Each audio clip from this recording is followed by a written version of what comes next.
Hola amigos, hoy os quiero contar la historia de uno de los guitarristas más influyentes de toda la historia. Y es que sería imposible no mencionar el nombre de Eric Clapton cuando hablamos de la guitarra eléctrica.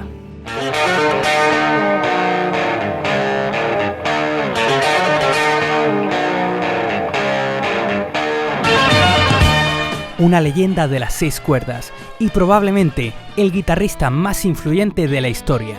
Y aunque su vida ha girado en torno a la guitarra, el abuso de las drogas, una infancia complicada y los líos de falda han marcado definitivamente su historia y la de la gente que le ha rodeado. Año 1945. La Segunda Guerra Mundial había dejado su marca en toda Europa, dejando a su paso cientos de miles de muertos y un continente devastado. En su etapa final, el ejército inglés avanzaba por Alemania junto con los países aliados para poner punto y final a 4 años de horror. Es a finales de marzo de este mismo año cuando nace Eric Patrick Clapton, fruto del amor de una noche entre Edward Walter Fryer, de 25 años, un soldado canadiense destinado a la guerra, y de Patricia Molly Clapton, de 16 años, una joven de Ripley, un pequeño pueblo del condado de Surrey. Esta aventura duraría poco, ya que el soldado abandonaría a la joven para regresar a Canadá junto con su esposa, dejando a Patricia sola, con un bebé a punto de nacer. Debido a las circunstancias de la época, la familia de Eric pensó que sería mejor que creciera pensando que sus abuelos eran sus padres y su auténtica madre, su hermana mayor. Eric se crió en un entorno muy musical. Su abuela tocaba el piano y tanto su tío como su madre disfrutaban escuchando las big band de la época.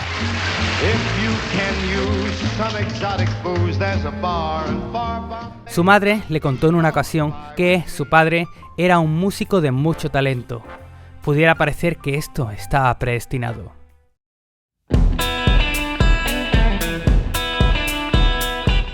A los 9 años, Eric conocería la verdad y se enteraría de que quien él pensaba que eran sus padres realmente eran sus abuelos y que la que él pensaba que era su hermana realmente era su madre.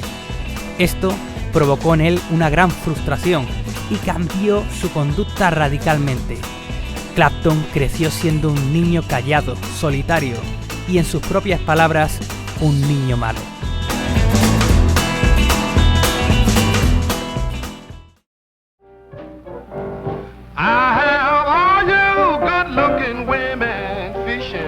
Con 13 años recibió su primera guitarra.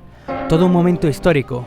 Era una acústica alemana, marca Hoyer, con la que aprendió sus primeros acordes y le motivó a seguir aprendiendo aún más. Tras abandonar el colegio, se fue a estudiar a Kingston College of Art, una escuela de arte donde finalmente le expulsaron del centro por no progresar en ninguna de las asignaturas, solamente avanzaba en música.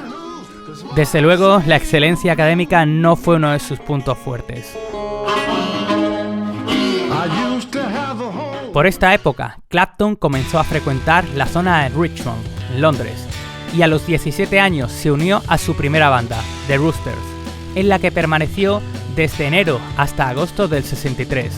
En octubre de ese mismo año, tocó en 7 conciertos con Casey Jones and the Engineers, mientras trabajaba como obrero con su abuelo.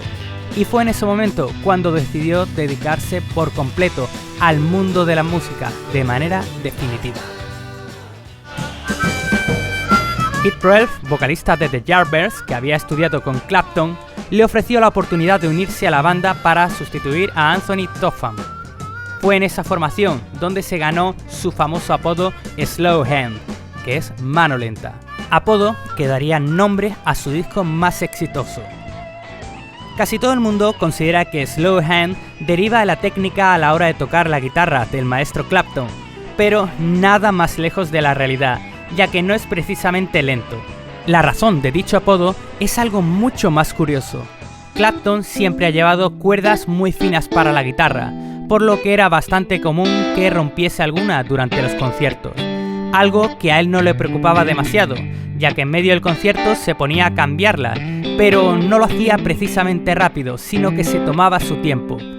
Esto provocaba que el público, ya sabiéndolo, empezase a realizar un slow hand clap, que es un aplauso organizado entre todos que se va acelerando poco a poco. El manager de Yardbirds vio la posibilidad del juego de palabras con la primera sílaba del apellido de Clapton, por lo que empezó a llamarle Eric Slowhand Clapton, y así se quedó hasta la actualidad.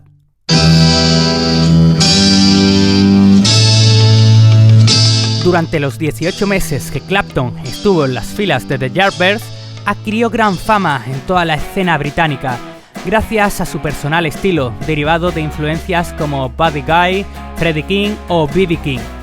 A pesar del buen hacer de la banda, The Yardbirds intentaron tomar un camino más comercial, alejándose un poco del blues para conseguir un mayor éxito, que consiguieron con el tema For Your Love, llegando a ser el número 2 en las listas británicas.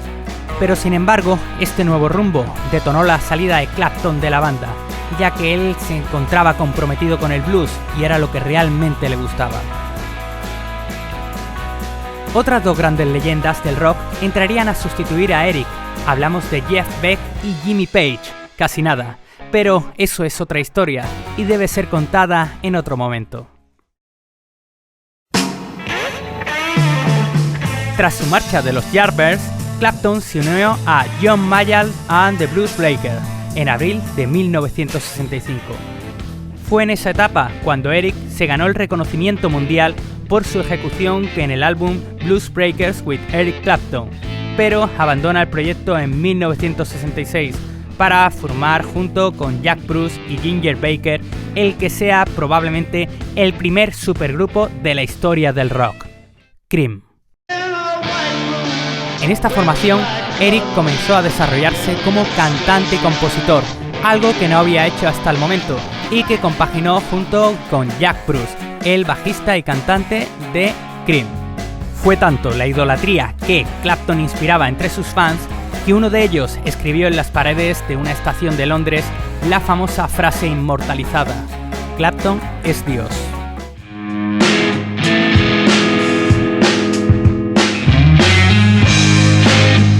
La hegemonía de Clapton como mejor guitarrista entró en rivalidad con un titán de las 6 cuerdas.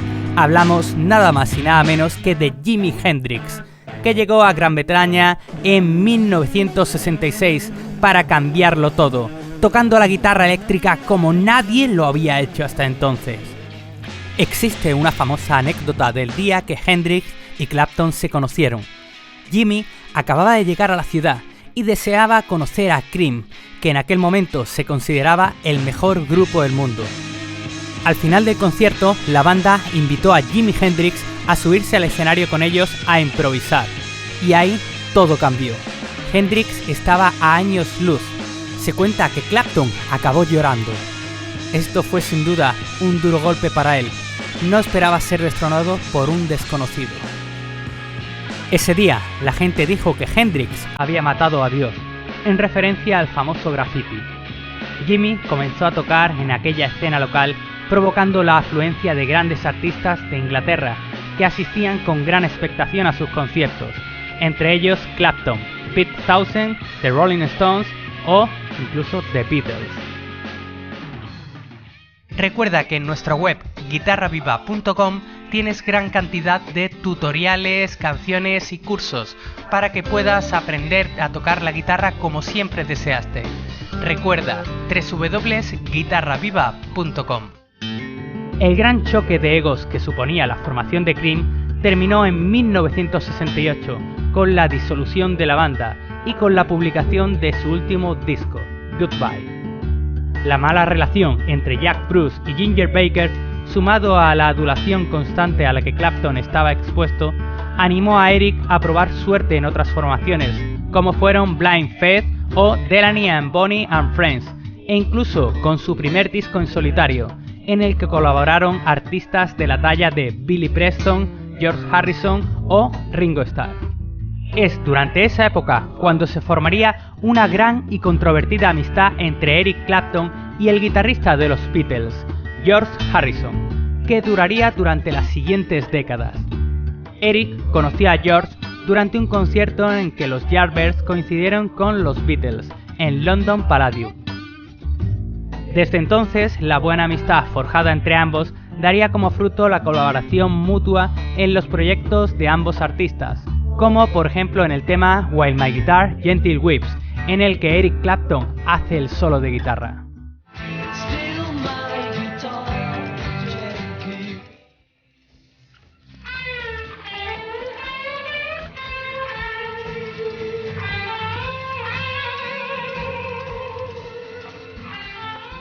Pero no siempre fue todo bien entre la relación de Eric Clapton y George Harrison, ya que mientras Harrison se entregaba a la preparación de su primer disco en solitario, Clapton se dedicó a quebrantar esa regla no escrita que prohíbe flirtear con la pareja de tu mejor amigo. Estaba locamente enamorado de Pattie Boyd. Fruto de ese amor no correspondido, compuso Layla,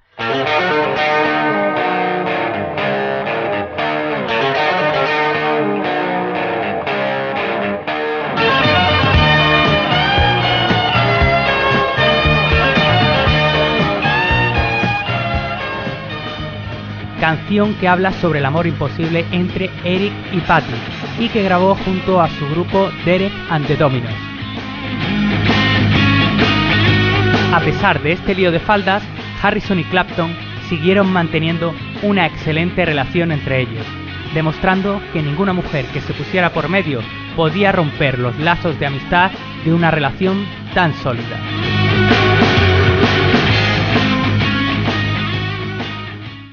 Tras la disolución de Derek and the Dominos, que duró apenas un año, llegaron los años 70, y con ellos una oscura etapa para Clapton, marcada por sus adicciones.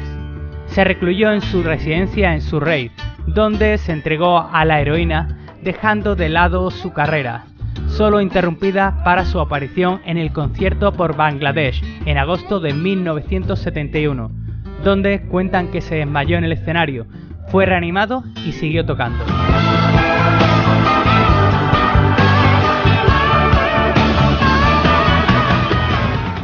Gracias a la ayuda de su colega Pete Townshend de los Who, Eric conseguiría desengancharse de la heroína en 1973.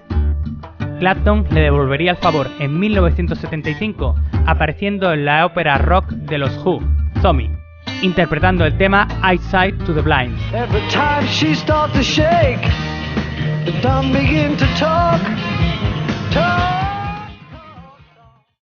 En 1974, y tras el divorcio de Pattie Boyd y George Harrison, Eric consigue estar con el gran amor de su vida. Comienza una relación con Pattie, cerrando así el círculo que comenzó en los 60.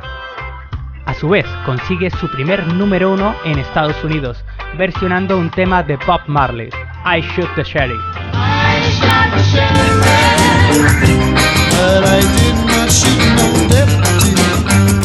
A pesar de que las cosas parecían ir mejor, Eric seguía teniendo problemas con la bebida, y su relación con Boyd no iba todo lo bien que debiera. En 1977, Clapton publica el que será su disco más famoso, Slow Hand, el cual contenía dos de sus grandes himnos, Wonderful Tonight, canción dedicada a Pattie Boyd, y Cocaine, su famosa versión del tema de Gigi Kane.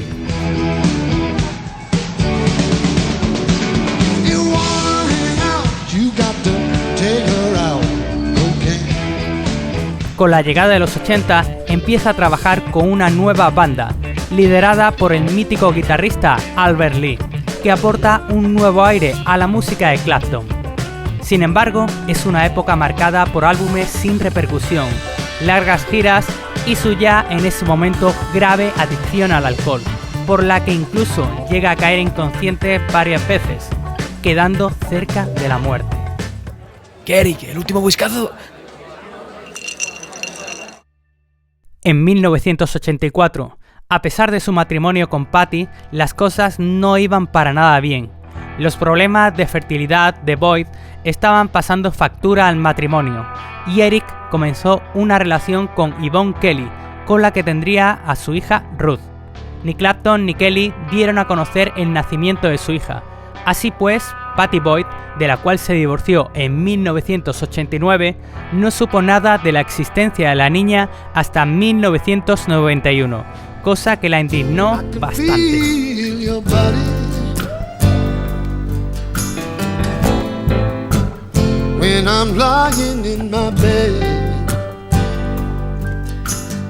Y llegamos a los 90, una década especialmente trágica para Clapton, marcada por dos grandes pérdidas.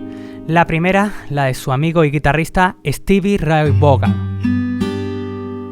Y la segunda, y más dolorosa, la pérdida de su hijo Connor, que, con tan solo 4 años, mientras estaba jugando, cayó al vacío desde un piso 53 de un rascacielos de Nueva York.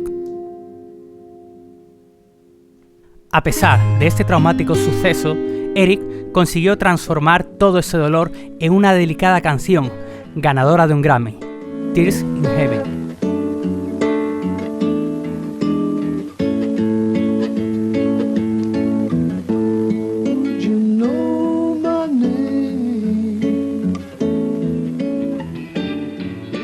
A partir de la segunda mitad de los 90 y con la llegada del nuevo milenio, llegó una época muy prolífica para Clapton, donde editó varios discos y recopilatorios con cierta repercusión. Por ejemplo, el álbum From the Cradle, que se convirtió en el álbum de blues más vendido de la historia, y realizando multitud de colaboraciones con grandes artistas como Jeff Beck, B.B. King, Roger Waters, Bob Dylan. Please welcome Bob Dylan.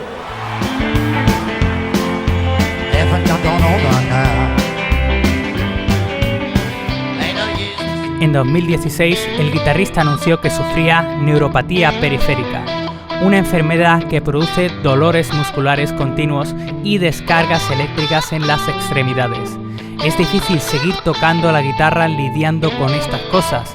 Además, le tenemos que sumar que en 2018 reveló que se estaba quedando sordo por culpa del tinnitus, una enfermedad que consiste en notar golpes o sonidos en el oído, sin que procedan de ninguna fuente externa.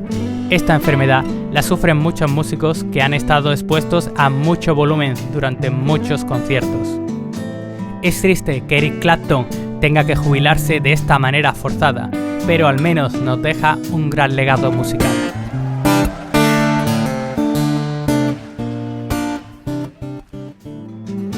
Bueno amigos, ya sabéis, Eric Clapton, un grande allá donde los haya.